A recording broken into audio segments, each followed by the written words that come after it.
The invitation had been on my desk for 3 days, annoying me with its creamy paper and gold embossing.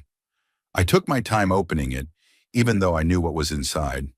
Langdon is getting married. My only son is binding himself in marriage to a woman who thinks I'm nothing. Pouring myself a whiskey, I settled into an old leather chair, a gift to myself for my 60th birthday, 5 years ago. Now I'm 65, living alone in a house on the outskirts of town that few people I know have seen, and an invitation to my son's wedding seems like a mockery of fate. I had to open the envelope after all. Ebner Woodhouse in gold letters on a white background. Not even dear father, just a first and last name, like I'm a clerk in a neighboring office. Inside, standard text chosen from a wedding invitation catalog. No personal signature. I grinned. Rebecca had undoubtedly had a hand in the wording. It is our pleasure to invite you to share in our joy. Unconvincing. The wedding's in 3 weeks in Carpinteria, the little coastal town in California where Rebecca grew up, a place I've only visited twice, and both times I felt like an outsider. Now I have to go there again. The only question was, would it be worth it? I finished my whiskey and walked to the window. It was evening. Outside the window was the garden, my pride and refuge of the last few years. When the world thinks you're a failure, you find comfort in the little things. Langdon's never seen this house or this garden. He's convinced I rent a cramped apartment and scrape by on odd jobs. Our relationship began to deteriorate long before Rebecca showed up. Langdon was 15 when Melanie, my ex-wife, decided she was tired of being the wife of an unambitious clerk. I left her the house, the car, and decent alimony, not wanting to turn the divorce into a war. She quickly found a replacement for me in the person of Hampton, a successful attorney with endless connections. Langdon, an impressionable teenager, quickly switched his admiration to his stepfather. I refilled my glass again. Memories you try to keep locked away have an unpleasant way of breaking free at the most inopportune moments. Melanie has always wanted more. When we met, I was a simple accountant for a coffee company, counting numbers, writing reports, living from paycheck to paycheck. She saw potential in me that I didn't see. But over the years, her optimism was replaced by disappointment. You could have been a CFO, Ebner. You could have started your own firm, but you're just going with the flow. Perhaps she was right, up to a point. After the divorce, I moved into a tiny apartment. Langdon visited me on weekends, but these visits became increasingly strained. He compared my lifestyle to the luxuries of the Hamptons and found me a loser on all counts. And then the unexpected happened. The company I was working for went bankrupt. At the time, it seemed like a disaster. But looking back, I realized it was the best thing that could have happened to me. Thanks to the severance package and the connections I had made over the years, I was able to enter a new business. Carlton Hedges, one of the suppliers of rare coffees, suggested a partnership. He had the coffee knowledge, I had the numbers and industry contacts. We started small, importing small batches of exclusive varieties for high-end cafes. But gradually the business grew. By the end of the first year, we had made a small profit. By the end of the third, we opened a representative office in Seattle. Now, nearly 20 years later, Breeze Coffee is a respected player in the premium coffee market.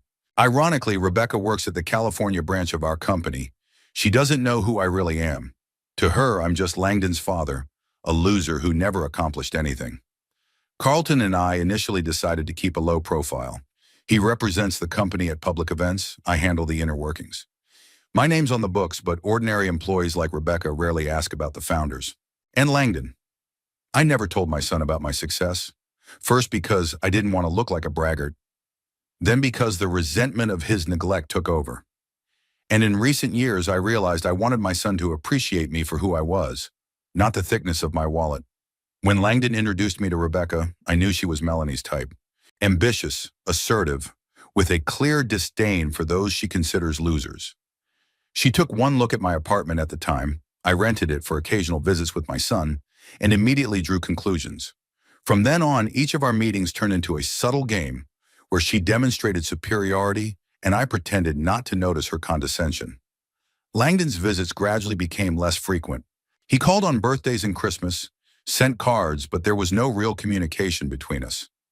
Rebecca had skillfully driven a wedge between us, and I'd let it happen. I walked back to the chair and picked up the invitation. September 23rd, Coastal Hotel, Carpinteria, California.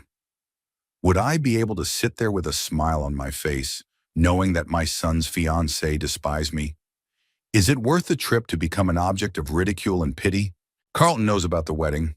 He's invited too, as Rebecca's boss, not as my partner. We've decided to keep our business relationship a secret. It's going to be an interesting game. I dialed the number. Carlton answered after the second ring. Ebner, have you made your decision? Not yet. I'm not sure I'm ready for this farce. Look, Carlton's voice was his usual judicious self. This is your only son's wedding. Whatever you think of his choice, you have to be there. So Rebecca can once again demonstrate how pathetic I am? I snorted. Maybe it's time to reveal the cards, Carlton suggested. 20 years was enough time to play hide and seek. I shook my head, though he couldn't see it. This isn't about Rebecca. This was about Langdon. He should want to have a relationship with me. Not because I'm suddenly rich, but because I'm his father. But you're depriving him of that choice by hiding the truth. Carlton was right, as usual. But to admit it was to admit that I had been acting out of pride and resentment for the past 20 years, not out of noble motives. I'll think about it, I answered, and ended the call. The whiskey in my glass was finished, but the memories kept coming in waves. The first years after the divorce, when Langdon was still a teenager, his gradual estrangement, our awkward encounters, his enrollment in college. I'd paid his tuition through fake accounts so he'd think Hampton was doing it. His first job, which he got thanks to my hidden recommendations. My secret pride in his success and the pain of not being able to share it openly. Now he's marrying a woman who despises me, and he's probably only inviting me to the wedding out of a sense of duty, or maybe Rebecca insisted, so she could demonstrate once again how far she'd come and how low I'd fallen.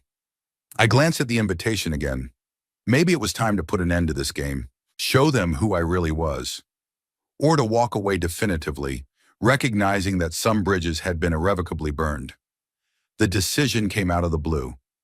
I'm going to that wedding, not to make a scene or to avenge years of neglect, but just to see my son swear eternal love to the woman of his dreams, even if that woman only sees me as a loser. I picked up a pen and filled out the RSVP card enclosed in the invitation. I gratefully accept your invitation. This might be the last time I see my son, perhaps the beginning of a new chapter in our relationship. Either way, I'll be there. Putting the completed card in the envelope, I headed for the kitchen. Tomorrow I'll send a reply and start preparing for the trip, for the wedding, which could be either the final point or a new beginning for me. Carpinteria greeted me with a sea breeze and the smell of salt. The coastal California town, sandwiched between the ocean and the mountains, seemed frozen in time. I got out of the cab outside the small Palm Cove Hotel, a place cozy enough not to evoke pity, but also not expensive enough to generate unnecessary questions. First time in Carpinteria? The porter, an older man with a tan face and graying temples, asked. No, I've been here a couple times, I answered. A long time ago, really. Then you'll notice the change, he nodded, handing me the room key. The town's grown, but it's kept its character.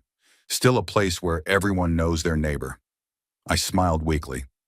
Human nature doesn't change, even if the signs and facades do.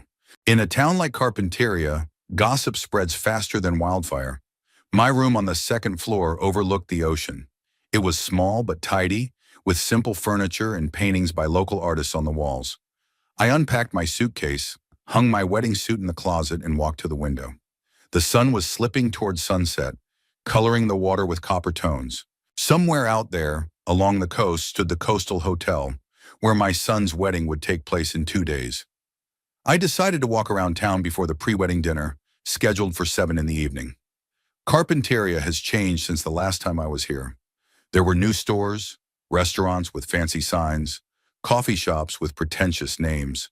But the basics remain the same. Small streets, old houses with verandas, the general spirit of a sleepy seaside town. On the main street, I noticed a coffee shop with a familiar logo, Breeze Coffee. Our branch opened 3 years ago. Rebecca worked here as marketing manager. I wondered if she knew, when choosing a wedding venue, that her future father-in-law had more to do with this town than just through her. I didn't go into the cafe. I didn't want to risk running into any of the employees who might recognize me from my rare visits to the head office. Instead, I continued my walk, reaching the pier where I'd once walked with Langdon during our only vacation together after the divorce. He was 16, and he'd been demonstrating all week how bored he was with my company. Time flew by, and soon it was time to head back to the hotel to change for dinner. I chose a simple navy blue suit, expensive enough to look decent, but without pretensions to luxury. The image of the humble servant I was considered to be had to be maintained to the end. The restaurant Sea Breeze, in where the pre-wedding dinner was booked, was located on the seafront, a 15-minute walk from my hotel. I arrived exactly at the appointed time, not wanting to be late or arrive too early. The doorman at the entrance checked my name on the guest list and ushered me into a private room overlooking the ocean. The room was already filling up with people. I spotted Langdon at the bar tall, with my features but with the posture and manners I'd inherited from my mother. Standing next to him was Rebecca, an elegant blonde with cold blue eyes and a perpetual half-smile that never touched those eyes. She was discussing something animatedly with an older couple, probably her parents. I took a deep breath and headed toward them.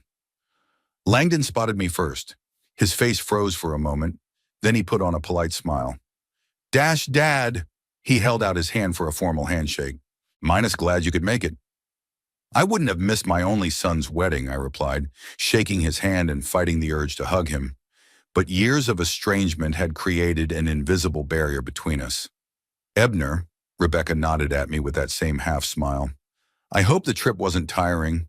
It went smoothly, thank you. I turned to the older couple. You must be Rebecca's parents. Nice to meet you. Introductions were made with formal courtesy. Rebecca's father, Pearson Tate, appeared to be a former banker with a firm handshake and an assessing gaze. Her mother, Eleanor, exuded the same cold charm as her daughter. Langdon tells us you work ... Pearson paused, clearly trying to remember or phrase it more gently. In consulting, Rebecca quickly inserted, freelancing. Right, Ebner. Her tone was condescending, as if she were talking about the failed career of a teenager, not the life of a grown man. You could say that. I allowed myself a slight smile. I prefer a flexible schedule. Stability is a rare quality these days, Pearson said with barely concealed disapproval. So is the ability to adapt, I countered. Langdon coughed nervously. Dad, let me introduce you to the other guests. I spent the next half hour shaking hands, smiling, and exchanging pleasantries with people whose names immediately slipped my mind. Langdon's friends, Rebecca's co-workers, distant relatives on both sides.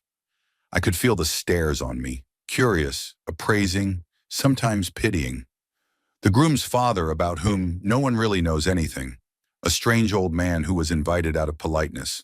Among the guests, I noticed a few familiar faces, employees of Breeze Coffee, people I'd seen at corporate events where I'd attended incognito as Carlton's consultant. None of them recognized me as the co-owner of the company, which wasn't surprising. I was rarely in the office and kept a low profile. I was contemplating the irony of the situation when I heard a familiar voice, Ebner Woodhouse. I don't believe it. As I turned around, I saw Fielding Price, my old friend and one of the few people who knew the truth about my situation. Fielding, formerly an investment banker and now a mergers and acquisitions consultant, had helped Carlton and me in the early days of the business. Fielding, I said, genuinely pleased as I shook his hand. I didn't expect to see you here. I did, he winked. I knew you wouldn't miss your son's wedding, no matter how difficult your situation. Fielding was one of the few people who knew about my complicated relationship with Langdon and Rebecca. How did you end up here? I asked. Oh, I know Rebecca's parents, he explained. Pearson and I were on the board of directors of a bank in Santa Barbara together years ago. When I got the invitation and saw the groom's name, I knew it was your son. I decided to come to lend moral support to an old friend. I was touched by his gesture, though I didn't show it. Appreciate it, Fielding. I feel like a fish in the wilderness here. More like a shark pretending to be a sardine, he chuckled. You know, this situation is worthy of a Shakespearean play. The co-owner of Breeze Coffee at his son's wedding, whose fiancée works for his company and has no idea who he really is. Shh. I looked around. I didn't want anyone to hear. Relax, everyone's making small talk. Fielding sipped from his champagne glass. But seriously, Ebner, don't you think it's time to stop this masquerade? Your son is getting married. You'll probably have grandchildren soon. You want them to think you're a loser too? His words struck a nerve. I've been thinking about it a lot these past few days. It's not that simple, I answered. If I opened up now, it would look like petty revenge, like wanting to humiliate Rebecca at her own wedding. Isn't that what you want? Just a little bit? Fielding always knew how to read me like an open book. I remained silent, and he nodded understandingly. Look, Fielding pointed his chin toward the far corner of the room. Carlton had arrived. Indeed, my business partner had just entered the hall, a tall, distinguished man with a neatly trimmed gray beard and an impeccable suit. Rebecca immediately rushed toward him, beaming with that genuine smile she had never given me. Mr. Hedges, how glad I am that you could come.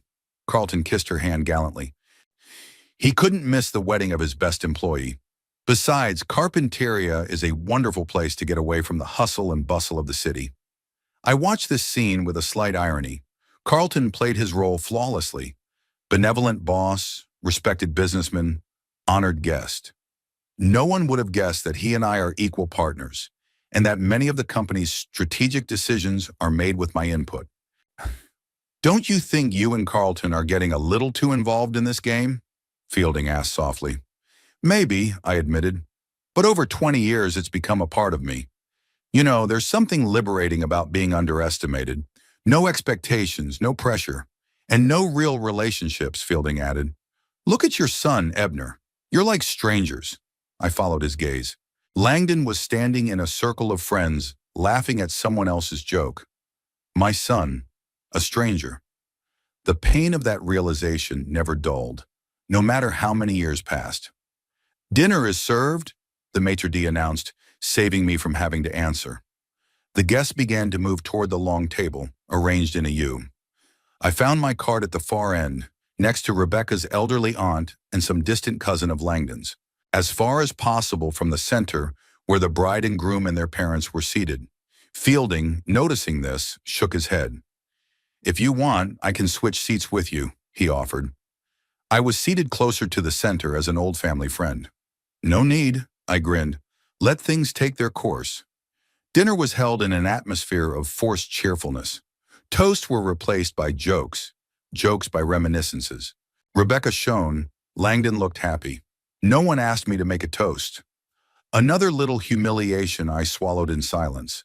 Carlton, seated not far from the young ones, held himself with his usual dignity.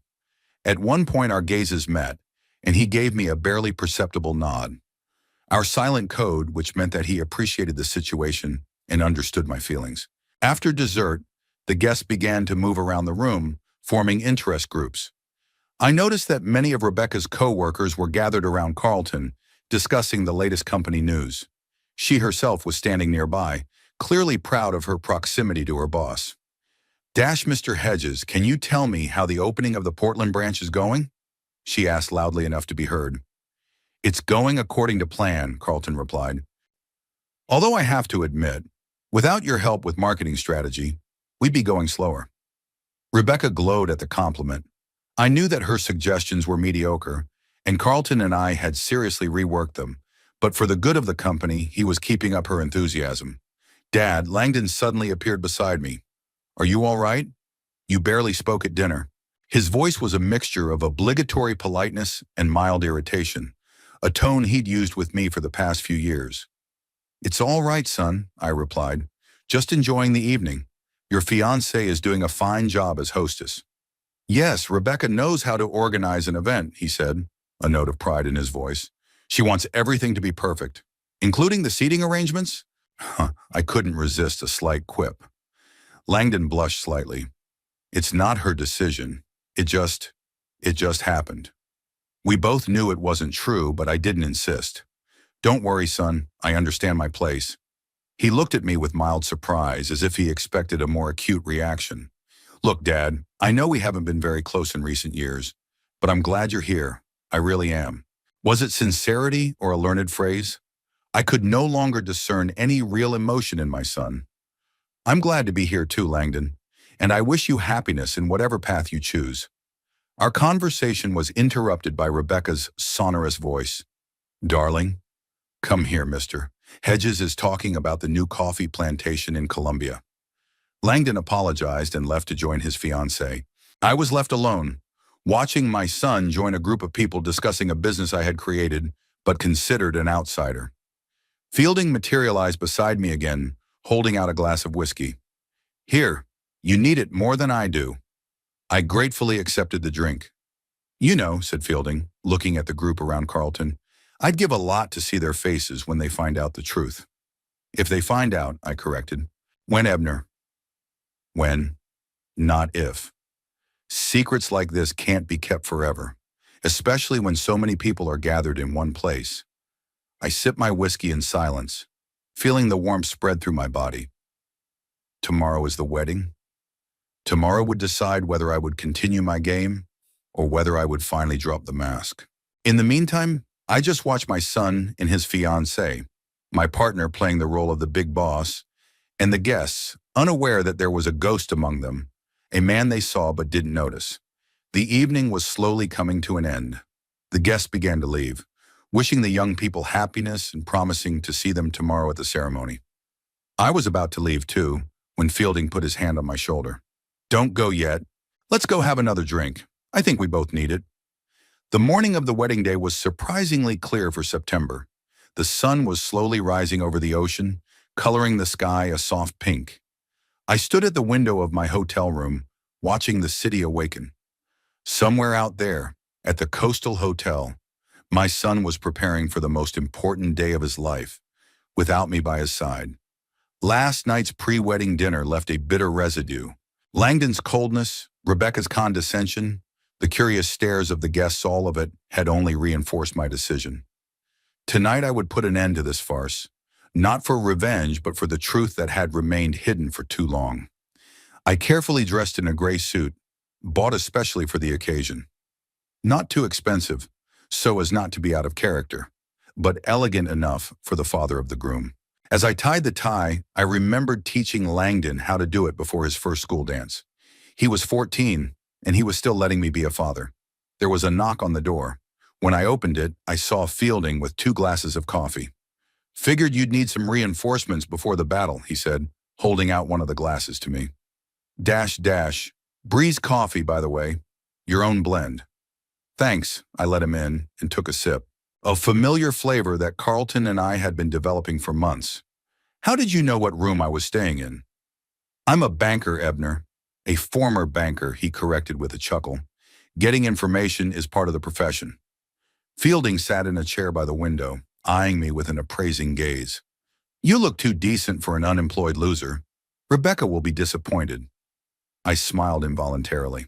After dinner last night, Fielding and I sat in the hotel bar, and I told him about my plans. Do you think I'm doing the right thing? I asked, sitting down on the edge of the bed. Fielding thought for a moment. You know, in finance, there is a concept called the moment of truth, the point at which all the cards are laid on the table and it becomes clear who wins and who loses. You're having that moment today. Whether it's right or wrong is up to you. But remember, once the cards are revealed, the game cannot be replayed. I nodded. Fielding was right, as always. Today would change everything, and there was no turning back. It's time to go, I said, finishing my coffee. I didn't want to be late for my own son's wedding. The ceremony was to be held on the beach, in a specially equipped area of the coastal hotel. Fielding and I got there half an hour before the appointed time. The guests were already gathering, taking seats on white chairs arranged in rows on the sand. An archway decorated with flowers rose against the ocean. Everything looked immaculate. Rebecca had obviously spent a lot of time and money on the arrangements. I noticed Carlton chatting with the bride's parents. He was dressed in a dark blue suit and looked as personable as ever. When he noticed me, he gave a subtle nod, our usual way of greeting in public places. I was escorted to a seat in the 3rd row, not the first, where the closest relatives sat, but not the last either. Another little humiliation, which I swallowed in silence. Fielding sat next to me, though his seat was in another row. I'll keep you company, he whispered, I don't want to miss the show. The music heralded the beginning of the ceremony. Langdon appeared at the altar, nervously adjusting his bow tie. My son, so much like me at his age, but with his mother's proud posture. I felt a surge of pride, despite all our differences. The wedding march played and the guests rose. Rebecca walked down the aisle under her father's arm, wearing a white dress that must have cost a fortune. She was beautiful. There was no denying that. But in the line of her lips, in the cold gleam of her eyes, I saw the same calculation that Melanie had years before. The ceremony was short and touching. The exchange of vows, the rings, the first kiss as husband and wife. I watched it with mixed feelings. Joy for my son intertwined with the bitterness of realizing how much strangers we had become. After the ceremony, the guests moved to the hotel banquet room for the reception. The luxurious room overlooking the ocean was decorated in a nautical theme. White and blue colors, seashells, starfish. In the center was a long table for the newlyweds and their parents. My seat was at a separate table, along with Rebecca's distant relatives. Impressive, Fielding said, looking around. I wonder how much it cost. Rebecca's annual salary, I think, I replied, if not more. Which is what your company pays her, Fielding chuckled. Ironic. The waiters were serving champagne and hors d'oeuvres. I took a glass, but I didn't want to drink it. I wanted to keep a clear head for what was to come. Rebecca and Langdon went around the guests, accepting congratulations. As they approached us, I stood up. Congratulations to both of you, I said, trying to make my voice sound sincere. I wish you a long and happy life together. Thank you, Dad, Langdon replied, giving me a quick hug. A formality, nothing more. Yes, thank you, Ebner. Rebecca gave me her trademark half-smile.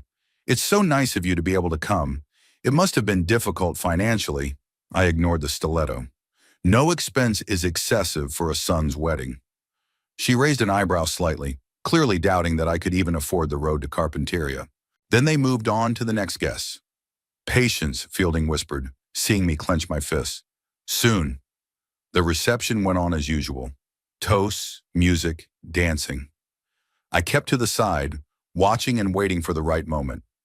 Carlton occasionally glanced in my direction, also realizing that the denouement was near. The moment came after the main part of the dinner, when the guests began to move freely around the room.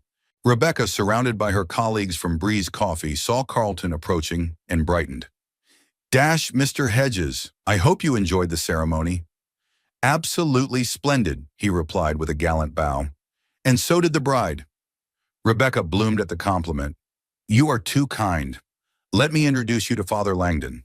She gestured for me to come over to the group. Although you two already met yesterday. Ebner, this is Mr. Carlton Hedges, owner of Breeze Coffee and my boss. I extended my hand, which Carlton shook with emphasized formality. Nice to meet you, Mr. Woodhouse. Likewise, Mr. Hedges, I played along. Rebecca, apparently determined to shine her insight on her boss, added with the same half-smile, Ebner, you know, works as a consultant. Freelance. It was said in such a tone that everyone present realized unemployed would be a more accurate definition. I saw Carlton tense up a little. He didn't like outright rudeness, even disguised as small talk. But Rebecca didn't stop there. Actually, Mr. Hedges, Ebner is one of those people who could never find his place in life. The kind of, unemployable loser, to put it bluntly. Isn't that right, Ebner? There was so much superiority in her voice that even some of her co-workers looked embarrassed. Langdon, standing nearby, turned slightly pale, but he didn't intervene, didn't defend his father. The moment of truth had arrived. Carlton looked at me, then at Rebecca, and suddenly he smiled openly, genuinely. Rebecca, I think you're wrong, he said calmly. Mr. Woodhouse and I know each other well. He's my business partner. I watched as the smile slowly slipped from Rebecca's face, replaced by bewilderment. You're... what? She laughed nervously. No, you're confused. Ebner can't be your partner.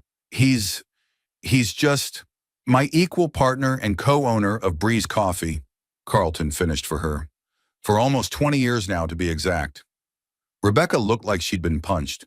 She looked from me to Carlton and back again, trying to make sense of what she was hearing. But it's impossible, she said. I would have known. Everyone in the company knows who the owner is. Not necessarily, Carlton said gently. Some people prefer to stay in the shadows, for personal reasons. By now, a small crowd had formed around us. Langdon stood frozen with shock, his face growing paler and paler. Fielding watched from a safe distance, not hiding his satisfaction. It was time for my cue. I looked directly into Rebecca's eyes and said, Carlton, it's good to see you at my son's wedding. By the way, how do you like my idea of expanding into Northern California? I think our lovely Rebecca could head up a new branch in Santa Rosa if it weren't for her tendency to make snap judgments. There was absolute silence. Rebecca's face turned a shade of white that I had seen only in the paintings of the old masters. Langdon looked as if he'd been kicked in the butt. Rebecca's colleagues looked at each other in confusion. Carlton, always able to smooth over the awkwardness, laughed softly. Indeed, your idea of Santa Rosa is looking more and more attractive. Although I still think we should first establish ourselves in Eugene. He spoke as if we were discussing business matters in the office, not standing in the middle of a wedding reception amidst the shocked guests. Rebecca finally found her voice. This is some kind of joke, isn't it? Her tone was almost pleading. A prank for the wedding? I'm afraid not, I replied. I am indeed the co-owner of Breeze Coffee, ever since the company was founded. You can check the credentials if you don't believe me. But why? She exclaimed. Serum, why did you pretend to be a nobody? Because I wanted my son to appreciate me for who I am, not the size of my bank account. I looked at Langdon. Unfortunately, that didn't happen. Not with you or your mother. Langdon finally snapped out of his stupor. You lied to me, he said in a muffled voice. All these years. I haven't, I countered. I just didn't tell the whole truth. Isn't that the same thing? His voice shook with barely contained anger. No, son, it's not the same, I sighed. You never asked me about my work, about my life. You just took what your mother said on faith. And then what Rebecca said. Called by name, Rebecca flinched. Her face changed before her eyes. Shock replaced by realization, then anger, then cold calculation. So you've been doing this all this time, she stammered, apparently remembering all the disparaging comments she'd made about me over the years. You were my boss? One of your bosses, I corrected. Carlton is also involved in management. Carlton bowed slightly as if reintroducing himself. And you let me, Rebecca cut herself off, suddenly realizing that it was better not to list all her sins in public. I let you make up your own mind, I finished for her, and so did my son. Langdon shook his head as if trying to clear his thoughts. So you're rich? All this time? Not Warren Buffett, but yes, quite wealthy, I shrugged. Breeze Coffee is a profitable company. A company I've been working for 4 years, Rebecca said, as if she still couldn't believe it. And doing pretty well, I added. Although your last marketing plan needed some serious tweaking. Too conservative for the current market. She stared at me with a new shock. You were the one who rejected my plan? I was told the decision was made by the board of directors. The board is Carlton and I and 3 other partners, I explained. And yes, I voted against it. Nothing personal, just business. By now, the news had spread around the room, and all eyes were on our little group. I felt like an actor on stage, though I had never sought such attention. Fielding stealthily approached and stood beside me, silently offering support. Rebecca's parents made their way through the crowd. Her father, Pearson, looked completely confused. What's going on here? He asked, shifting his gaze from his daughter to me. Oh, Mr. Tate, I turned to him. Just a little clarification. It turns out that your daughter has been working for her father-in-law's company all this time without realizing it. Pearson blinked. You're the owner of Breeze Coffee? Co-owner, I clarified, along with Carlton Hedges. Pearson turned to Carlton, who confirmed with a nod. But why did you hide it? He asked with genuine bewilderment. Before I could answer, Rebecca intervened. Because he wanted to humiliate me, she exclaimed. To wait until my wedding and make a scene. If I had wanted to humiliate you, I replied calmly, I would have done it at the pre-wedding dinner, or earlier when you first started at the company. I had plenty of opportunities. Then why now? Langdon asked demandingly. Finally, why did you choose to reveal yourself today at our wedding? I looked at my son, really looked at him, perhaps for the first time in years. I saw in him not only stubbornness and prejudice, but genuine incomprehension, the pain of a supposed betrayal. Because I'm tired of lying, I answered simply. Tired of being invisible in my own son's life. Tired of my daughter-in-law calling me a loser in front of people who know the truth. Just tired. The room became very quiet. Even the music seemed to quiet down, as if listening to our conversation. Langdon looked lost. Rebecca looked cornered. Carlton looked philosophically resigned. And me. I felt strangely relieved, like I'd shed a heavy weight I'd been carrying for 20 years. So you've been rich all this time? Rich? Langdon asked again, as if he couldn't quite grasp the thought. That's not the point, son. I shook my head. The point is that you let money and status determine how you treat me, just like your mother before you. You're not being fair, he objected. You built that wall between us with your own secrets? Maybe, I agreed. But you never tried to break through it. At that moment, Carlton intervened.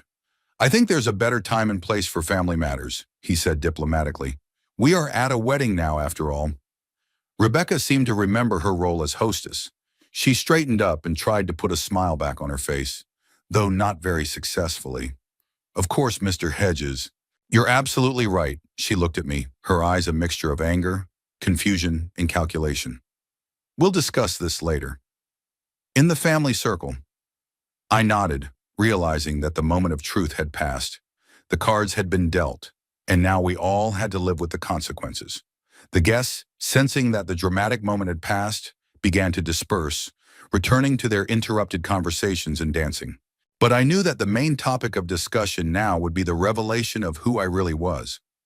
Langdon was still standing in front of me, clearly unsure of what to say or do. We'll talk tomorrow, I told him. Today is your day, and I don't want to mar it any more than I already have. He nodded, still stunned. Rebecca took him under her arm, throwing me a look that clearly said, "This isn't over." I stepped back, allowing them to return to their guests. Fielding whistled quietly beside me. Well, that was impressive, he said, especially the part about Santa Rosa. Are you really planning to open a branch there? Maybe, I shrugged, but not with Rebecca at the helm. Carlton came over to us as soon as the newlyweds were far enough away. 20 years of partnership, and you still know how to surprise me, he said, shaking his head. I thought you'd just show your cards, but I didn't expect such a theatrical performance. I'm sorry if I embarrassed you, I replied. But when she called me an unemployed loser in front of you, I just couldn't help myself. I understand, Carlton put his hand on my shoulder, and frankly, it was long overdue. You've been living a double life for too long. I nodded, feeling a strange emptiness inside. The deed was done. The mask dropped. But instead of triumph, I felt only fatigue and uncertainty. What now? Fielding asked, as if he had read my thoughts. Now? I looked at my son and his wife, surrounded by guests. Now we live with the consequences of our decisions. All of our decisions. Carlton nodded with understanding. The storm is yet to come, my friend. They will not forgive you easily. I know, I replied, but at least now everything is built on truth instead of lies. We stood in silence, watching the wedding reception continue. The music played, the guests danced, and life went on. But for me and my family, nothing would ever be the same again. The cards were revealed and the game entered a new, unpredictable phase. After the revelation, the wedding reception continued, but the atmosphere changed. As if an invisible wave passed through the hall, dividing the guests into groups. Those who discussed what had happened in whispers, and those who carefully pretended that nothing had happened. I retreated to the far corner of the room, watching the drama unfold from the sidelines. Rebecca quickly pulled herself together. I had to hand it to her. The smile returned to her face, though it didn't reach her eyes. She spun around among the guests, accepting congratulations, laughing at jokes. But I noticed how, at times, her gaze rested on me, cold, calculating, re-evaluating. Langdon was holding himself with great difficulty. My son had never been able to hide his emotions, another trait inherited from me, not his mother.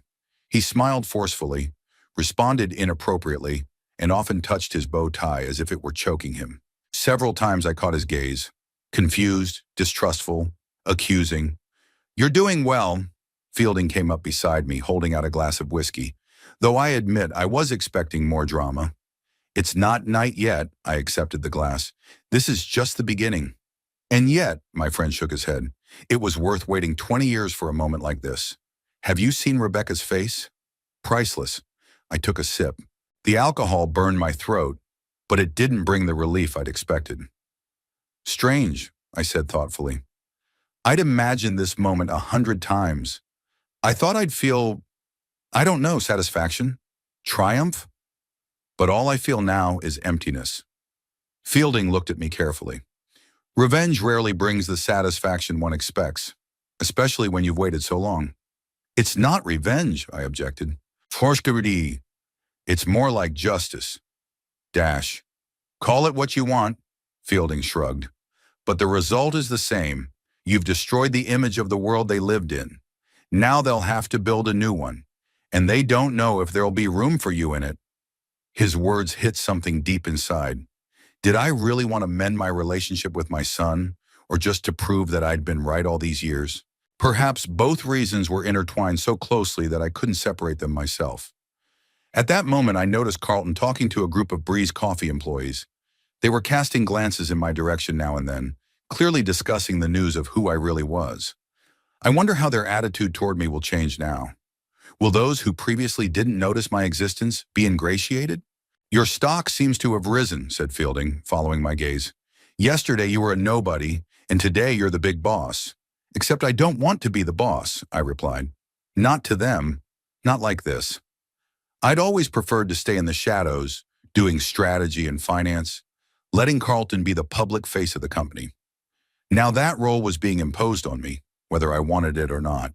My attention was caught by movement at the main desk. Rebecca was having a heated discussion with Langdon, occasionally glancing in my direction. Their conversation was clearly not pleasant. She was gesticulating too violently for a bride on her wedding day, and he was just frowning, staring at the floor. "First family quarrel?" Fielding suggested. "Not a good start for a marriage. It's better to let them know the truth about each other right away," I said. "The later the disappointment occurs, the more painful it will be." "Speaking from experience." I nodded, remembering my marriage to Melanie. We were in love, young and naive. She saw potential in me that I didn't see in myself. And when she realized that potential wasn't being realized as quickly as she would have liked, the disappointment was too much for both of us. I hope things work out better for them," I said quietly, surprised at the sincerity of the words.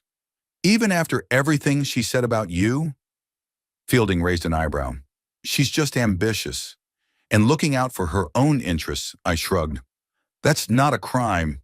Besides, she makes Langdon happy, or did until today." Fielding shook his head. "You're an amazing man, Ebner. After all the humiliation, you're still capable of generosity."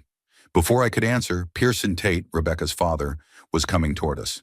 His face was a mixture of confusion and businesslike interest. "Dash Mr. Woodhouse," he began when he was close enough. "Or perhaps I should call you—" "What? Partner Hedges?" "Just Ebner," I replied, "just like before." He nodded, clearly trying to readjust his communication with me.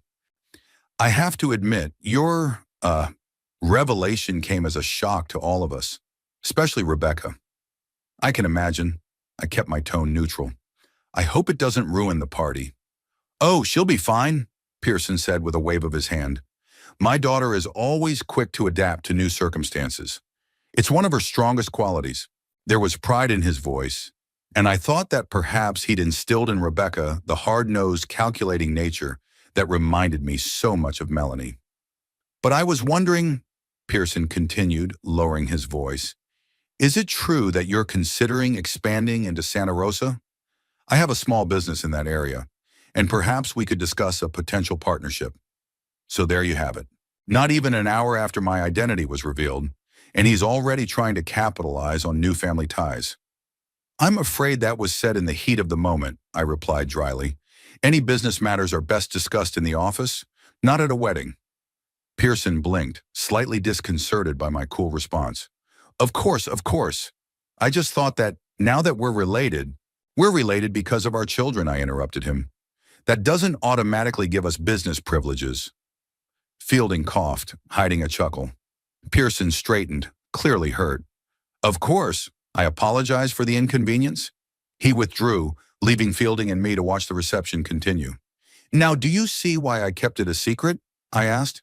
Oh, once people know you have money and influence, their attitudes change. I couldn't agree more. Fielding nodded. Although in Rebecca's case, the opposite happened. She looked down on you while she thought you were a nobody. Now she's going to have to reevaluate her position. I looked at my sister-in-law again. She was now standing next to Carlton, radiating charm. Her posture, her smile, her gestures, everything said she was trying to repair the damage done to her career. Smart girl. Realizes that despite her family ties, her position in the company now depends not only on her professional qualities, but also on my attitude toward her. Langdon, meanwhile, crossed the room and came straight toward me. His face was tense, his gaze determined. I straightened, preparing for a confrontation. We need to talk, he said without preamble. Now. Are you sure this is the right time? I asked. In the middle of your wedding? You chose the time and place for your revelations, he countered. It's not for me to judge you. Fielding tactfully stepped back, leaving us alone as possible in a room full of guests. All right, I agreed. Go ahead. Langdon took a deep breath, as if gathering his thoughts. Why? He asked simply. Why all this? 20 years of pretense, of lies? For what? I wondered.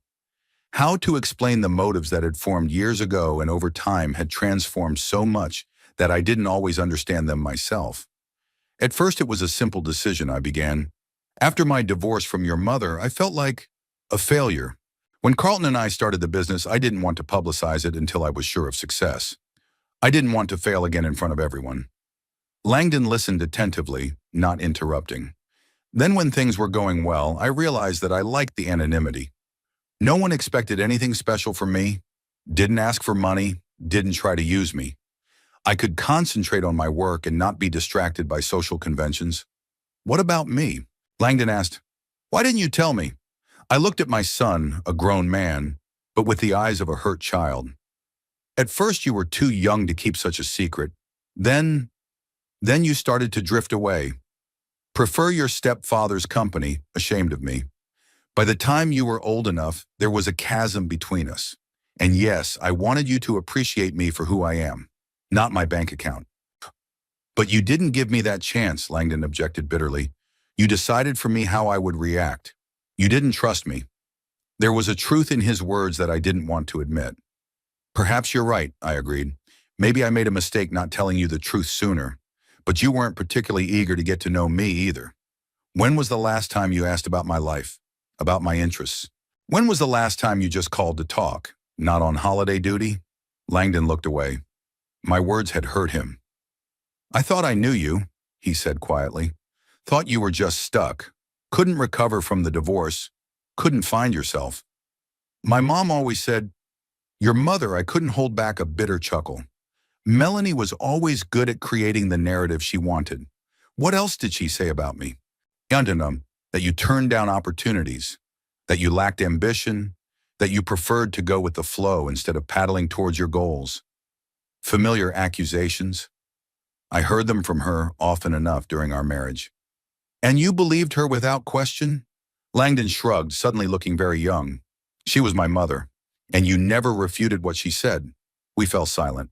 All around us, the party continued. Music was playing. People were dancing, laughing, eating and drinking. But for the two of us, it was as if time had stopped.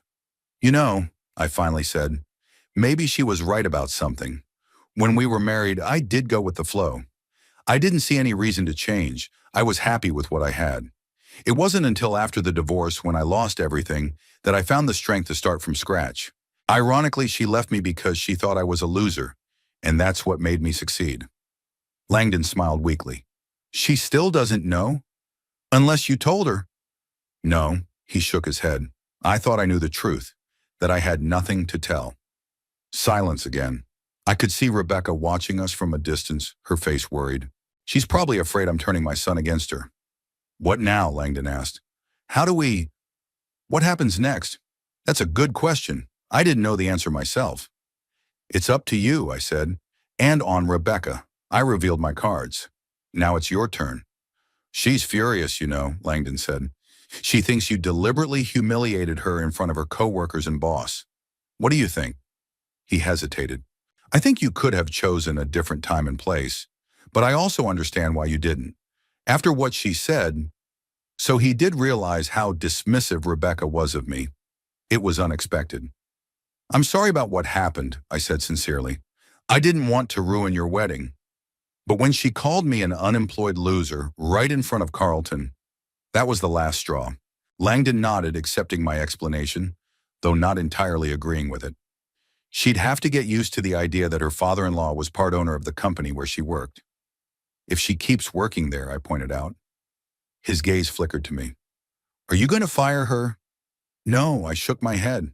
It's her decision, but things have gotten complicated. It's not going to be easy for her to carry on as normal. She can handle it, Langdon sounded confident. Rebecca's strong. She'll adapt, just like her father said. I wonder how quickly she'll adapt her attitude toward me. And will that adaptation be genuine or just a well-played role? Our conversation was interrupted by a waiter with a tray of champagne. We both took a glass each, more out of politeness than out of a desire to drink. To new beginnings, I proposed a toast. Langdon smiled weakly. To the truth, however uncomfortable it might be. We drank. For the first time in years, I felt a glimmer of real connection with my son. I should get back to my guests, he said, setting the empty glass on the tray of a passing waiter. Rebecca must be worried. I nodded, realizing that the moment of candor had come to an end. Of course. Go on. We'll talk more. Later. Langdon left, and I was alone, watching the festivities that went on despite my revelation. The guests were dancing, drinking, having fun. Life went on as usual. Fielding reappeared beside me, as if materializing out of thin air. How was the conversation? He asked. Better than I expected, I admitted. At least he listened to me. That's progress, Fielding nodded. You know, Ebner, maybe something good will come out of all this. Maybe the truth really is liberating. I looked at my son, who was now standing next to Rebecca, his arm around her waist. She was smiling at her guests, but her posture was tense. Langdon was saying something quietly in her ear, and she was nodding, albeit reluctantly. Perhaps I agreed, though the truth can also be destructive. Throughout the evening, I watched the reactions of those around me. Carlton behaved as usual, with dignity and tact. Rebecca's co-workers kept their distance, clearly unsure of how to behave around me. The bride's parents were emphatically polite, but avoided long conversations. Rebecca herself tried several times to approach Carlton and me, apparently wanting to make amends for her earlier words. But each time something or someone stopped her, perhaps her own pride. Toward the end of the evening, when many of the guests had gone, and the rest were too busy dancing or talking to pay attention to us, Rebecca finally approached me, alone, without Langdon. Mr. Woodhouse, she began formally. Yeah. I wanted to apologize for my words. They were inappropriate and ill-considered. I looked at her carefully. Her face expressed humility, but her eyes remained cold and calculating. Summary, are you apologizing because you really regret what you said, or because you know who I am now? She flinched slightly at the directness of the question. Yeah, she stammered. It's complicated. At least honestly, I nodded. Well, I accept your apology, whatever your motives. After all, we're family now. And co-workers, she added cautiously. Ah, that was it. It was the work that was bothering her. Yes, that too, I agreed. Although I had to admit the situation was a little unusual. I hope it won't affect my position in the company, she said bluntly. I value my work and put a lot of effort into it. I know, I replied, and I assure you, no one is going to fire you because of a personal relationship. Your work will be judged on its quality, just as it has been in the past. She visibly relaxed. Thank you. I appreciate that. But I must warn you, I added. Now that the truth is known, some people may assume that any promotion you get is due to family ties rather than merit. That could complicate your professional life. Rebecca frowned, obviously not having thought of that aspect. I can handle it, she said firmly. I'll prove that I deserve my place. I'm sure you will, I smiled weakly. You've always been determined. It's one of the qualities my son appreciates in you. We both knew that wasn't the only thing that attracted Langdon. Her looks, her confidence, her social status all played a part. But now was not the time for such a discussion. He loves you, you know, she said abruptly. In spite of everything, he just doesn't know how to show it. Her words caught me off guard. Was it an attempt to soften me or a sincere observation? I love him too, I answered simply. I always had, even when we were far apart. Rebecca nodded, and for a moment something resembling understanding flashed in her eyes. Then she returned to her usual role. Well, I hope we can start with a clean slate, she said in a businesslike tone. As a family and as co-workers. I hope so, I agreed, though I wasn't sure if that was really possible. She nodded and walked away, joining Langdon, who was watching our conversation from a distance. He looked at her questioningly, and she said something quietly to him. Langdon shifted his gaze to me, and I saw a mixture of disbelief and hope in his eyes. The evening was coming to an end. The guests were leaving, wishing the newlyweds happiness. Carlton came to me to say goodbye. It's been an interesting day, he said with a slight smile. Not quite what I expected for your son's wedding. I'm sorry if I embarrassed you, I said. I wasn't planning on making a scene. It's okay. Carlton patted my shoulder. To be honest, I'm kind of glad the truth finally came out. We'd been playing this game for too long. Yeah, I agreed, too long. Fielding was getting ready to leave too. So, old fox, he said, hugging me goodbye. How does it feel after the exposure, I wondered. Strange, empty, like I dropped a heavy weight, but I didn't know what to make of the sudden lightness. It'll pass, he assured me. Soon you'll get used to being yourself. I was alone in the nearly empty hall. Langdon and Rebecca were saying goodbye to the last of the guests at the exit. Soon they would be leaving on their wedding trip 2 weeks in Hawaii, a gift from the bride's parents. I looked at my son and his wife and reflected on how strange life had turned out. For 20 years I had hidden the truth, thinking I was protecting myself and my loved ones. But in the end, I had only alienated them. Was it my fault? Or was it just the price one pays for success? Loneliness at the top. Langdon and I have to talk tomorrow. A real talk, without innuendo or pretense. I didn't know what would come of it. Could we overcome the years of estrangement, or would the truth only deepen the gulf between us?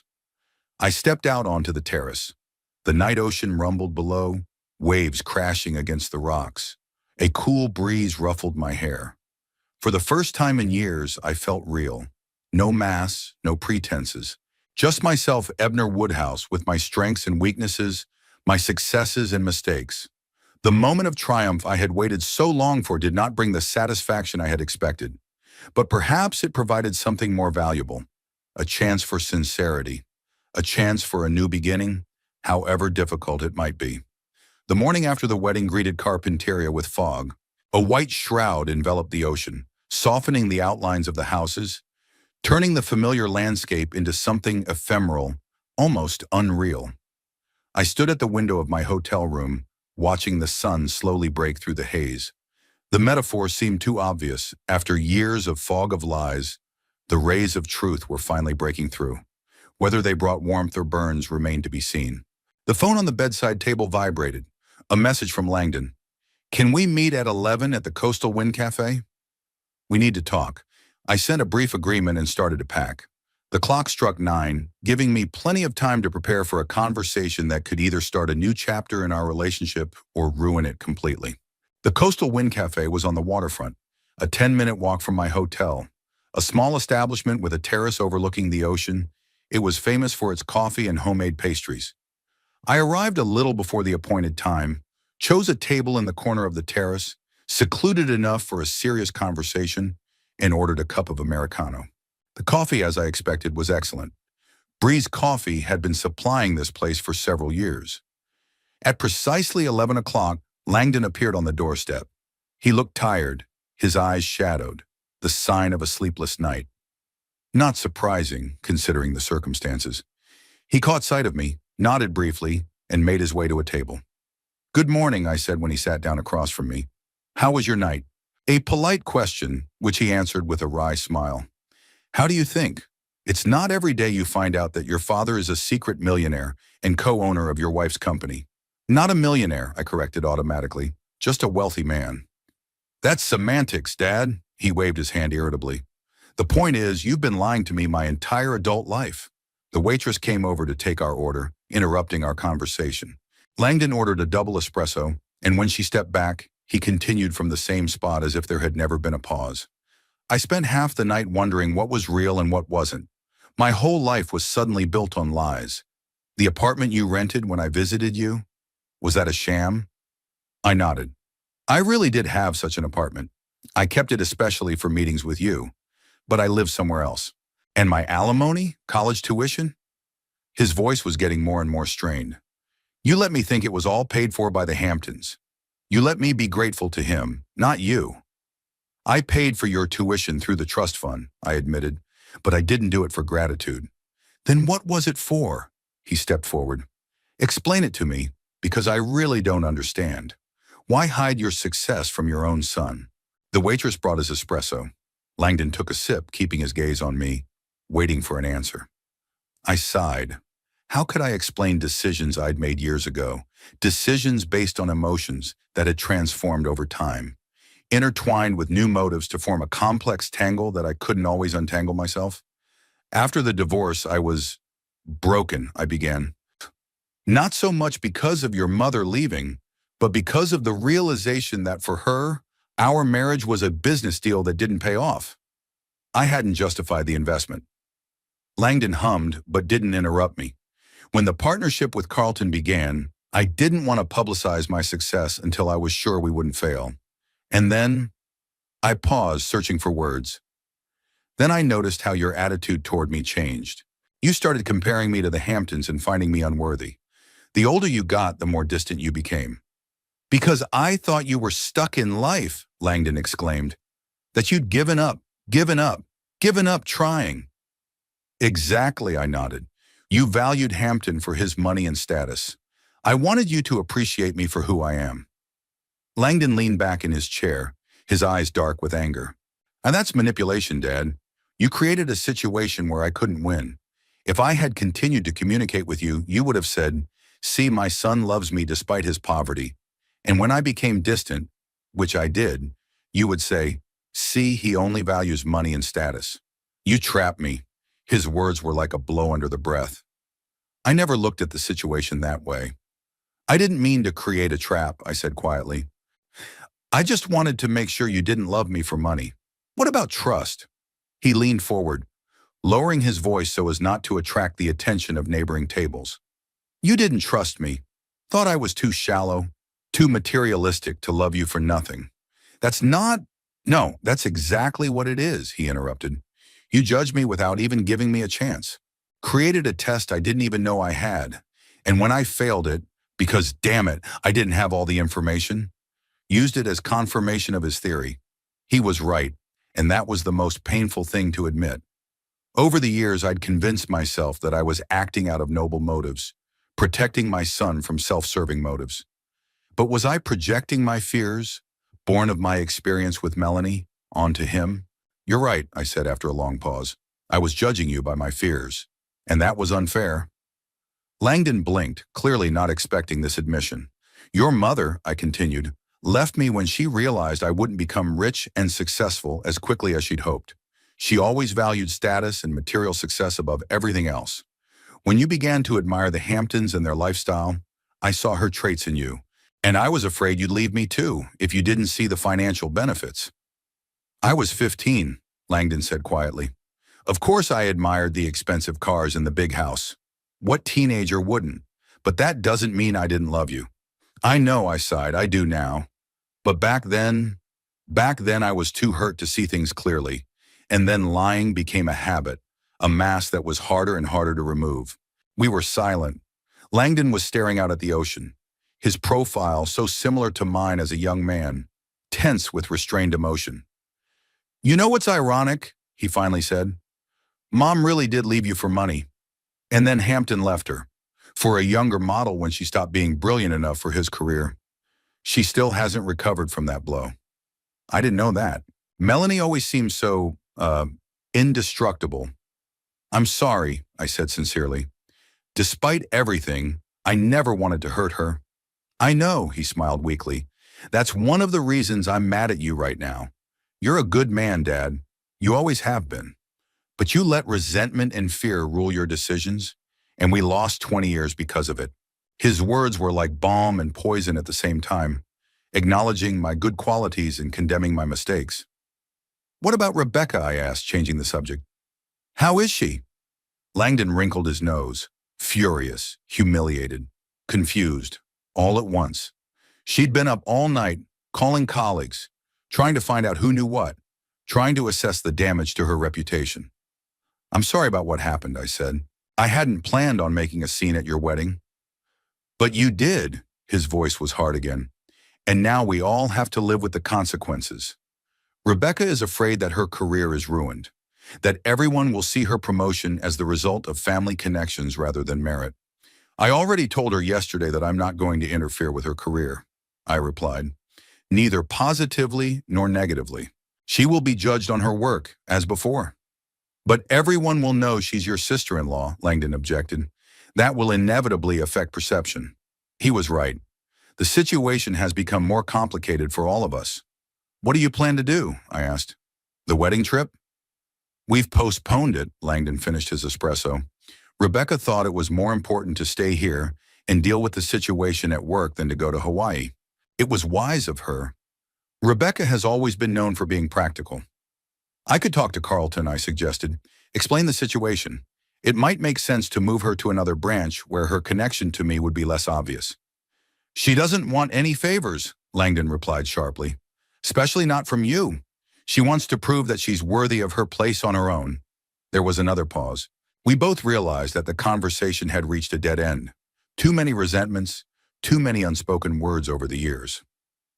You know, Langdon finally said, I always thought you were weak, that you'd given up on yourself after the divorce. Turns out you were stronger than I thought. Built a business from the ground up, made a success of it. That's, impressive.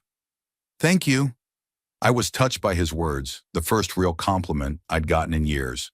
But I'm not as strong as you think I am. A strong man would have been honest from the start, wouldn't have let fear rule him. Maybe, he shrugged, but I haven't been honest either. With you, with myself. I let Mom and Hampton form my opinion of you instead of forming my own. We looked at each other, two people bound by blood, but separated by years of misunderstanding and unspoken feelings. Would we ever be able to bridge that chasm? What will happen next, I asked. With us, I mean. Langdon hesitated. I don't know, he answered honestly. Right now, I'm still angry with you. For lying, for manipulating me, for not trusting me enough to tell me the truth. But at the same time, you're my father, the only one I have.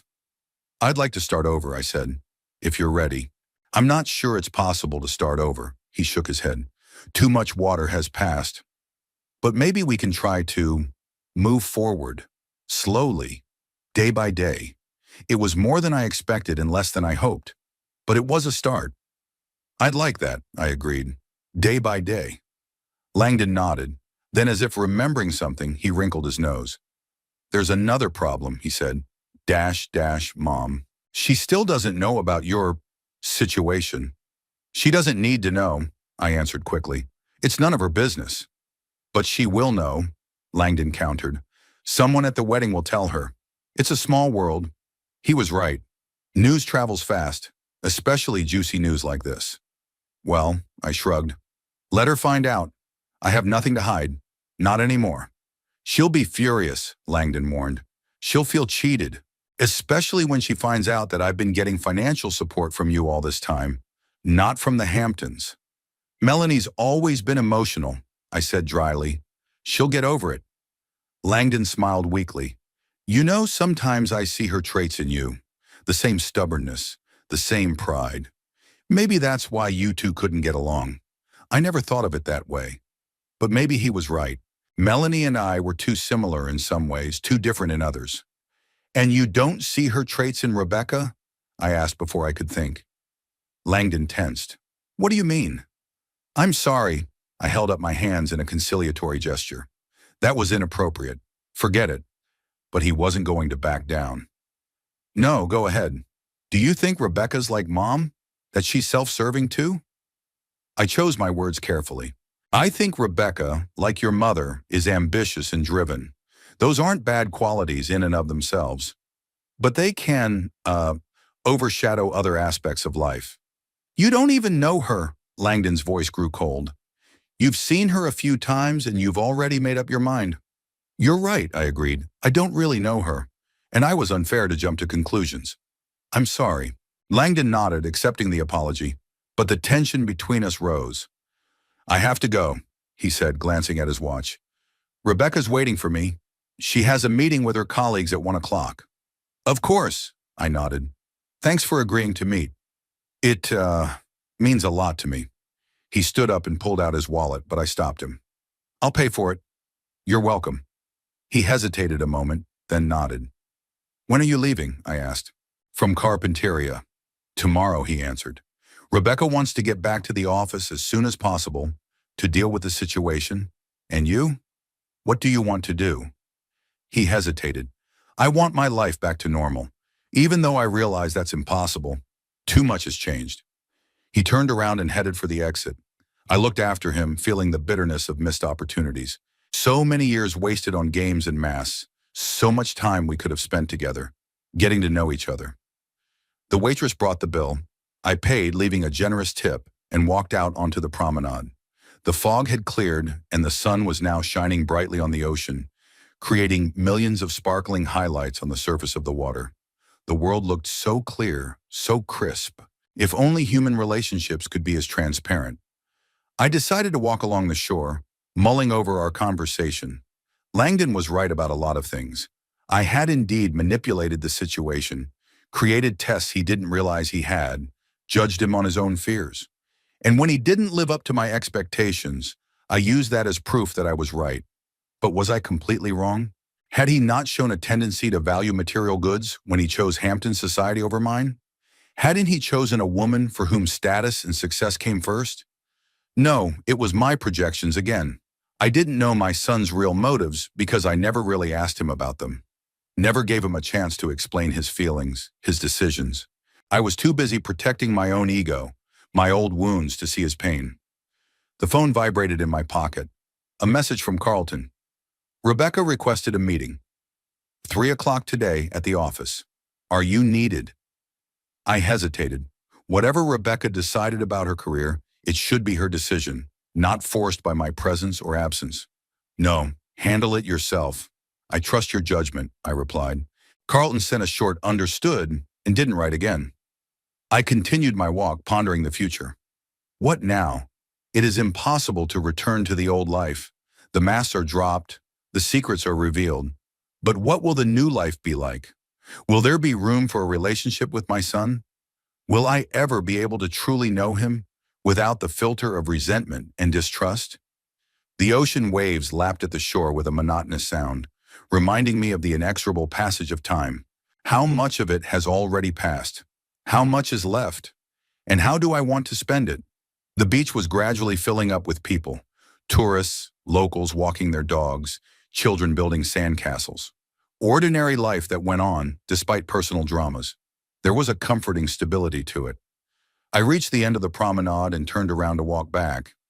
In the distance, I could see the waterfront hotel where the wedding had taken place yesterday, where my unmasking had taken place, where a new phase of my life began, whether it was for better or worse. Up ahead, I noticed a familiar figure. Fielding had also decided to take a walk along the ocean. When he saw me, he waved and headed toward me.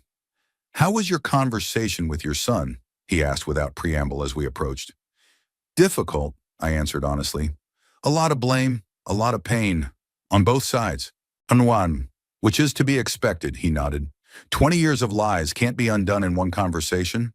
I know, I sighed, but part of me hoped he'd understand. Forgive me. Stupid, right? Human, Fielding corrected me. We all want forgiveness for our mistakes, especially from those we love. We walk side by side, silently enjoying the sun and the sea breeze. "What now?" Fielding asked after a long pause. "What's your plan?" "I don't know," I admitted. "For the first time in a long time, I don't have a clear plan. For 20 years, I've lived a double life, and now that it's over, I feel lost." "Maybe it's for the best," Fielding said. "Sometimes you have to get lost to find a new path." Wise, as always. I nodded, mulling over his words. "Langdon said he wasn't sure if we could start over," I shared. "But he's willing to try, to move forward, day by day." "That's already progress," Fielding patted my shoulder. "More than many fathers and sons with years of hurt between them." "Yeah, I guess so," I agreed, though in my heart I hoped for more. For an immediate reconciliation, for a hug and forgiveness. But life rarely gives such simple solutions, especially when the problems had been building up for years. We continued our walk, discussing less painful topics, business, politics, the changes in Carpinteria over the years we'd been away. Fielding had a way of distracting me from my gloomy thoughts, for which I was grateful. By noon, we were back at my hotel. Fielding was leaving in the afternoon, and we said goodbye, promising to meet again soon. I went up to my room, feeling tired, not so much physically as emotionally. The conversation with Langdon had drained me of all my energy, leaving me feeling incomplete and uncertain. I lay back on the bed, staring at the ceiling. I'll be leaving Carpinteria tomorrow too, back home, back to my real life. Only now it will be different, no secrets, no double bottoms. Will I be able to adapt to this new reality? Can I find happiness in it? And Langdon, can he ever truly forgive me? Or will our relationship forever remain damaged, glued together but with visible cracks? Only time will tell. Day by day, as he said, small steps towards an unknown future. I closed my eyes, listening to the distant sound of the ocean. The waves were crashing against the shore, indifferent to human dramas as always. They had been here long before us and would remain after. There was something comforting in that thought, a reminder of how small our problems are on the scale of eternity. And yet they matter to us, to me, to Langdon, to Rebecca. Our lives, our choices, our mistakes, and our attempts to correct them all matter, at least to ourselves. With that thought, I finally let myself slip into a restless sleep, filled with images of the past and vague visions of a future that had yet to be created. The house greeted me with silence. After the emotional days in Carpinteria, the familiar walls seemed both a refuge and a prison. I dropped my suitcase in the hallway and made my way to the living room, not bothering to turn on the lights. Dusk colored the room blue, turning familiar objects into blurred silhouettes. It was the right atmosphere for my mood, neither day nor night, a borderline state between past and future. Pouring myself a whiskey, I sank into a chair by the window. Behind the glass stretched my garden, well-tended, thoughtful, with every plant in its place, the result of years of effort and care. Like my business, so were my lies. The first sip burned my throat. I let the heaviness of the last few days come upon me whole. The wedding, the revelation, the conversation with Langdon. It all rolled through my head like scenes from a movie I'd watched too many times. My son, my flesh and blood. The person I loved most in the world, and the person I was farthest away from. How did we get to this point? When exactly did I take a wrong turn, turning a protective lie into a way of life? The phone on the coffee table vibrated. A message from Carlton. "How was your trip? Need to discuss a few things. In the office tomorrow?" I sent a brief confirmation without going into details. Work had always been my salvation, a place where I felt confident and competent. Perhaps that was where I would find refuge from thoughts of my broken relationship with my son. The morning came all too quickly. I spent the night in a half-sleep, waking from vaguely disturbing dreams in which Langdon was distant from me, or turned into a little boy, asking why I'd lied to him. The Breeze Coffee office was in a modern glass and steel building in the business district of the city. I arrived early when most of the employees hadn't shown up yet. It was my habit to arrive before everyone else to avoid unnecessary attention. Only now it seemed pointless. Masks had been dropped, secrets revealed. My incognito had lost its meaning. Carlton was already waiting in the conference room, with a cup of freshly brewed coffee and a stack of documents. "You look lousy," he said instead of greeting me. "I feel like one." I sank into the chair across from him. "How was your meeting with Rebecca?" Carlton sighed, setting the papers aside. "She decided to quit. Said she couldn't continue working for the company after the incident." I'd expected that, but I still felt a pang of guilt. "She found another position, an offer from Craft Roasters in San Francisco." Carlton shrugged. "A good position, above her current one. I'm sure her adaptability played a part." "St. Francis, a long way from me, from our company, from the past. Smart move. When are they leaving?" "End of the month. Langdon got a job there too. Something in financial consulting. So the decision's made. They're starting a new life, away from me and my influence. Quickly, decisively, definitively, just like Rebecca. By the way," Carlton handed me an envelope. "This came for you yesterday." I recognized Langdon's handwriting on the envelope. It was neat, clean lines, the same as it had been when he'd let me check his homework when he was in high school. "Thank you." I took the envelope but didn't open it. Not here, not now. Not in front of Carlton, no matter how close a friend he was. We moved on to business matters, reports, new contracts, strategic plans. Work, as always, was the anchor keeping me from sinking into the abyss of emotion. For a few hours, I was able to forget about my personal drama, focusing on the numbers, the charts, the forecasts. But the envelope burned my pocket, constantly reminding me of itself. By noon, we had finished discussing current affairs. Carlton leaned back in his chair, scrutinizing me. "How are you? For real, no excuses." I sighed. Carlton knew me too well for me to hide anything. "Lost," I admitted. For 20 years, I'd lived a certain way, with a certain purpose. Now everything has changed, and I don't know where to go from here. "What was your purpose?" he asked with the same bluntness. "All those years of pretending, what did you really want to accomplish?" That's a good question. I'd asked it myself more than once in the last few days. "First, to protect myself," I answered after a pause. "From disappointment, from being taken advantage of, from a fake relationship. Then, to prove something.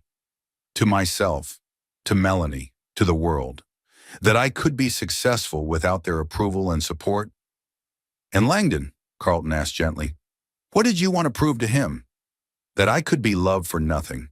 The words came out before I could think about them. "Nahum, not for money, not for status, for who I am." "And how did that work out?" I grinned bitterly. "As you can see, no. He's moving to San Francisco, starting a new life. Without me." Carlton twirled the pen between his fingers thoughtfully. "You know what I think?" he said at last. "You were so afraid of being rejected for who you are that you never really showed yourself. Not even to him, especially him." His words struck at the very core. He was right. I'd never fully opened up, always kept a part of myself in the shadows, protecting me from possible pain. And in the process, I lost the chance for a real connection. "What am I supposed to do now?" I asked, feeling surprisingly helpless for a man of my age and position. "Live," Carlton answered simply. "Really, without mass. Maybe it wasn't too late, but I knew it was too late for some things. The envelope in my pocket was proof of that." After the meeting, I didn't go home. Instead, I drove to a park on the outskirts of town, a quiet place where I often walked when I needed to think. Finding a secluded bench under an old oak tree, I finally pulled out an envelope. Inside was a neatly folded letter, a single page typed on a computer. Formal, businesslike, as if from a stranger. "Dear Ebner, after careful consideration of what happened at our wedding, in the conversation that followed, Rebecca and I have made the decision to start a new life in San Francisco. Both have received good job offers that we cannot ignore. In light of recent events, I feel it is necessary to clarify our future relationship. Your deception over 20 years and your timing in revealing the truth showed me that you never really respected me as a person. You manipulated the situation, created artificial tests, and judged me by criteria I didn't even realize I had. Rebecca is deeply traumatized by what happened. Her professional reputation has been damaged, and she is forced to start her career over in another city. Despite your assurances that her performance was appreciated, The very fact that you were her boss and covered it up calls into question all of her accomplishments at the company. With all of the above in mind, I ask that you have no contact with us for the foreseeable future. Not with me, not with Rebecca. We need space and time to heal and build a new life. If you ever need to convey anything of a legal or financial nature, please do so through my attorney, whose contacts are enclosed. Sincerely, Langdon Woodhouse. The words were like sharp stones, each hitting exactly the right target. Your deception, manipulated, disrespected me as a person. I reread the letter over and over again, searching between the lines for a drop of warmth, even a hint of the possibility of reconciliation in the future. But no, it was a farewell letter, a final point. The lawyer's business card attached to the letter only emphasized the formality of the breakup. Now there would only be legal documents between us, as cold and impersonal as this letter. I folded the sheet and tucked it back into the envelope. A strange numbness spread through my body, as if a part of me was dying. Perhaps that was the case, a part that still hoped for reconciliation, for a new beginning. But along with the pain came another feeling. Release. As if the heavy weight I'd been carrying all these years had finally fallen from my shoulders. No more pretending, playing a role, maintaining a lie. No more hoping that my son would one day see the real me and love me for nothing. All the cards were revealed, all the masks dropped, and the result was in front of me, in this cold, formal letter. Well, so be it. I pulled out my phone and texted Carlton. I want to discuss selling my share of the business. When can we meet? The reply came a minute later. Are you sure? Don't make any hasty decisions. I'm sure. Time to move on. A decision that seemed unthinkable just yesterday was now the only logical one. Breeze Coffee was part of my old life, a life built on lies and secrets. If I wanted to start over, for real, I needed to let go of everything that tied me to the past. I got up from the bench and walked slowly down the park path. Autumn colored the leaves red and gold, reminding me of the inevitability of change. Nature does not resist the change of seasons, does not cling to the past. It embraces the new and moves forward. Perhaps it is time for me to learn to do the same. Back home, I sat down at my computer and began researching options. Where could I go? What could I do? At 65, many people think about retirement, about taking a vacation after years of work. But that was impossible for me. Work has always been not only a source of income, but also the meaning of life. I needed a new direction, a new purpose. Maybe teaching? I've always loved sharing knowledge, explaining complex concepts in simple words, or counseling aspiring entrepreneurs. My experience in building a business from scratch could be useful for young, ambitious people. Or maybe something completely new, a different country, a different culture. I've always wanted to travel more, but business required constant presence. Now I would have both the time and the means. The possibilities seemed endless, and there was an irony in that. All my life I had been afraid of being rejected, limited, cornered. And now that my worst fears had come true, my son rejected me, my secrets revealed, I felt a strange freedom. Freedom to be myself, to make choices without looking back. A week later, Carlton and I signed a tentative agreement to sell my stake in the company. He didn't hide his disappointment with my decision, but he respected it. Are you sure you want to get out of the business completely? He asked as we shook hands after signing. We could find a compromise. You could stay on as a consultant, an advisor. No, I shook my head. I need a clean break, a fresh start. And where will you be headed? I smiled. Haven't decided yet. It's a big world. Europe, maybe. I've always wanted to live in Portugal, or Asia, Japan, Thailand. We'll see where the wind takes us. Carlton gave me a hug, a rare gesture on his part. Will you miss the coffee business? The business, maybe, I admitted. Definitely you. We're not saying goodbye forever, he reminded me. The world has gotten smaller since the invention of the internet, you know. I laughed, grateful for his attempt to lighten the moment. I promised to write and send exotic coffees if I find something interesting. Leaving home was easier than I thought it would be. In the years I've lived here, I've accumulated surprisingly few personal items to which I've been truly attached. A few books, photographs, a couple of paintings that I bought because they said something to my heart. Everything else was just stuff. Replaceable, forgettable. I decided to leave the house to a realtor to find a buyer or tenant. Furniture, appliances, most of my clothes.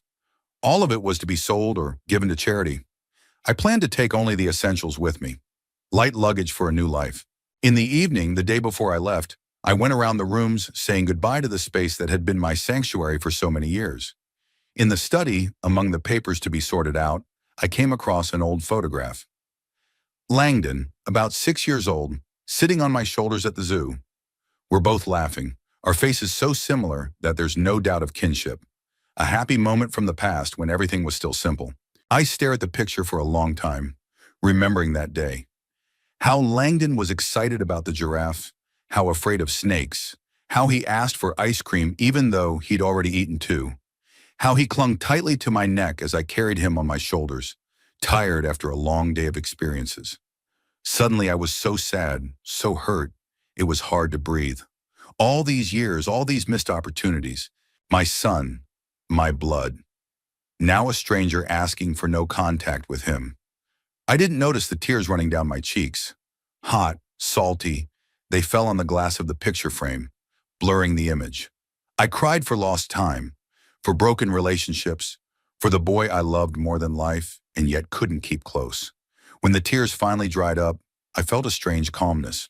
It was as if the grief I'd been holding back all these days had finally found its way out. I carefully wiped the photograph, put it in the box of things I was going to take with me, and closed the lid. I was leaving in the morning. A new life awaited me, unknown, unpredictable, but my own. Without lies, without pretense, without masks. I didn't know where this path would lead me, but I was ready to walk it with an open heart. My son had chosen his own road, and it led in the opposite direction. I had to honor his choice, as painful as it was. Some rifts truly cannot be healed. Some bridges are burned irrevocably. All I could do was accept that and move on. At dawn, I took one last look at the house that was no longer mine and got into a cab. The driver asked where to take me. To the airport, I replied. A one-way ticket was waiting for me there.